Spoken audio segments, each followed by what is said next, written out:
Saudi কর্তৃপক্ষকে মুচলেকা দিয়ে 2 দফা সময় বাড়ানোর পরও এখনও হজ যাত্রীদের ভিসার কাজ শুরু করেনি বেশিরভাগ হজ এজেন্সি।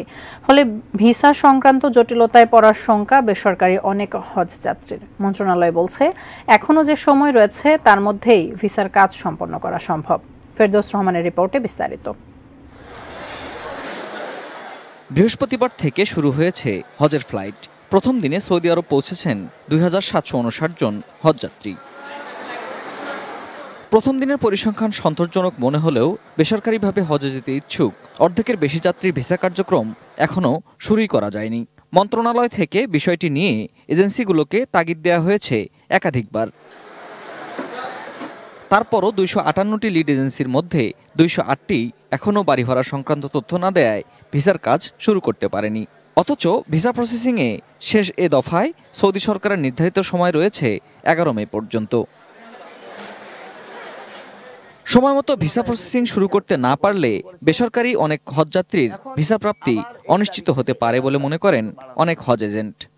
11 তারিখ পর্যন্ত আমি আশা করি যে হয়তো 50 থেকে 60% ভিসা হতে পারে, কিন্তু তবুও আরও সময় না বাড়ালে আবার ভিসা জটিলতায় পড়ে যাবে।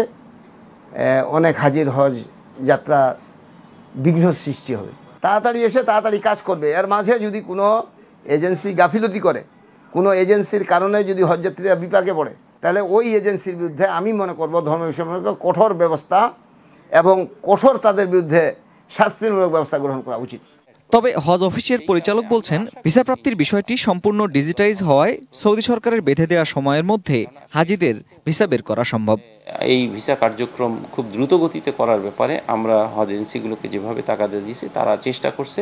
আর অনলাইনে যেটা বাসা ভাড়ার বিষয়টি, সেখানে কিন্তু ইনপুট দিতে হয় বাসার নাম্বারটি। ওখানে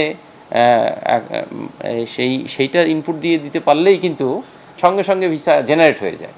তো সেই হিসেবে যে সময়টি আছে, আশা করছি যে এর মধ্যে খুব দ্রুত গতিতেই ভিসা কার্যক্রম শুধু না, সার্বিক কার্যক্রমের আমরা একটি সুন্দর চিত্র আপনাদের সামনে উপস্থাপন করতে পারি।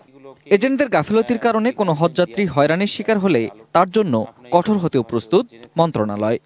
যদি কোনো এজেন্সি যে আমাদের গাইডলাইন আছে, সেই গাইডলাইনের বাইরে কোনো কার্যক্রমে অংশগ্রহণ করে অথবা হাজি সাহেবদের কোনো কষ্টের বিষয় আসে, সেখানে কিন্তু ধর্ম বিষয়ক মন্ত্রণালয় থেকে রিগোরাস তাদেরকে পানিশমেন্টের আর্থিক দণ্ড বা তাদের লাইসেন্স সেগুলোকে বাতিল করার বিষয়ে তারা কিন্তু ইতোমধ্যে এক্সপেরিয়েন্স আছে। সুতরাং এরকম কোনো কার্যক্রমে কোনো এজেন্সি যাবে না বলে আমরা বিশ্বাস করি।